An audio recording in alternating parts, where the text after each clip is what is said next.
Mr. President, bago ang lahat, ay taus-pusong pasasalamat sa ating Senate panel sa pangunguna ng ating Finance Committee Chair, Senator Sherwin Gatchalian, at sa lahat ng Senate Secretariat at Senate proper staff na walang tigil na nagtrabaho nitong holiday season para sa 2026 General Appropriations Bill.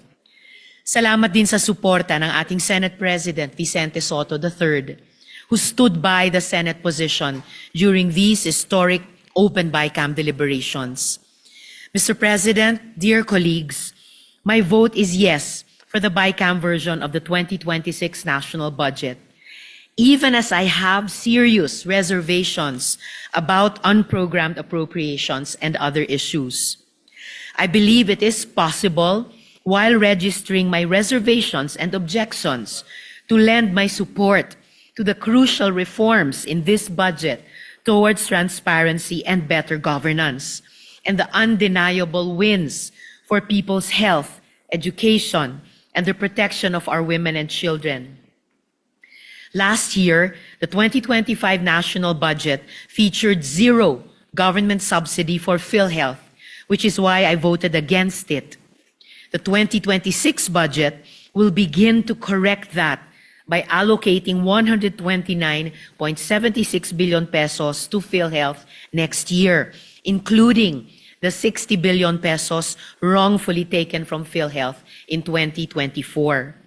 At sa tulong ni Senators Sherwin Gatchalian, Loren Legarda at Pia Cayetano, naipanalo natin ang 16.5 billion pesos dagdag pondo sa serbisyo ng PhilHealth mula sa savings ng DPWH. No to bloated costs sa infra projects, lalo na sa flood control. Nagpapasalamat din tayo na isinama sa BICAM version na nagdagdag ng 1 billion pesos para sa zero balance billing ng LGU hospitals sa bawat sulok ng bansa. Dahil dito, mas maraming mga kababayan natin ang makakatanggap ng tulong mula sa mga LGU hospitals natin. The 2026 budget also features an historic budget for education, including the 6.2 billion peso increase for SUCs, which we pushed in the Senate to allow more young Filipinos to enroll in our colleges and universities. Likewise, I am happy that the 2026 budget includes the higher funding we pushed for the National Coordination Center Against Online Sexual Abuse or Exploitation of Children and Sexual Abuse or Exploitation Material, NCC o SAEC-CSAEM, for a more effective crackdown against online sexual abuse of women and children next year. Masaya din na aprobado sa BICAM ang 1 billion pesos na pondo para sa Project NOAA. Hindi man lumusot ang ating panukalang pondo sa proteksyon ng Sierra Madre, aprobado ang 565 million pesos para sa greening program and mangrove reforestation. Mr. President, the reforms we secured this year, including the open bicameral sessions and our budget transparency portal, must become the new normal. They are ingredients to push for even more transparency and accountability in the coming budget years. Sa bagong sistema, the open BICAM and other transparency reforms allow the public to better participate, increases attributability of legislators in budget decisions, and begins to get rid of blind spots which enable corruption. It is very unfortunate that some of the reforms you are pushing for, including an overwhelming cut in unprogrammed funds, are not carried in this budget. Still, it is an improvement that the BICAM version includes safeguards aimed at preventing unprogrammed funds from becoming slush funds. Another was the rejection of my proposal for a provision that would have allowed the MyIFIP to support the zero balance billing program of the DOH. This is why I am pushing for my universal healthcare medical assistance program bill, which would institutionalize less lines, less uncertainty, and less red tape in our health services.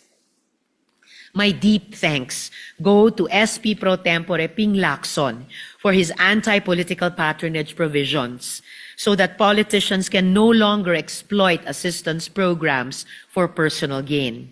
And I am especially grateful to our Finance Chair, Senator Sherwin Gatchalian, who assured us that 0 insertions were made during BICAM. Panghahawakan natin yan. This is what accountability looks like. Mr. President, as we ratify the BICAM version of the 2026 General Appropriations Bill, we now begin the next part of our mandate, maintaining a watchful eye on the implementation of government programs and services. We need constant vigilance to ensure the effective and honest execution of the funds we will approve today. Bilang tugon sa flood control scam at galit ng mga kababayan natin dito, nagsikap tayo sa Open BICAM Resolution, sa Blue Ribbon Committee Investigation, at sa budget reforms na ibalik ang tiwala ng sambayanan sa budget. It is the start of a new era in budget making. Tama na ang mga ghost projects, ang kapalpakan at kalokohan sa paggamit ng pera ng taong bayan.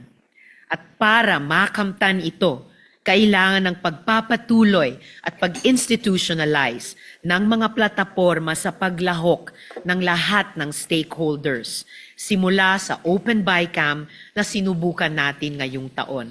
Muli, maraming salamat po sa ating Senate panel, sa ating Senate Finance Chair at sa ating Senate leadership. Maraming salamat po. Patuloy tayong magbabantay at patuloy na magmamatsyag.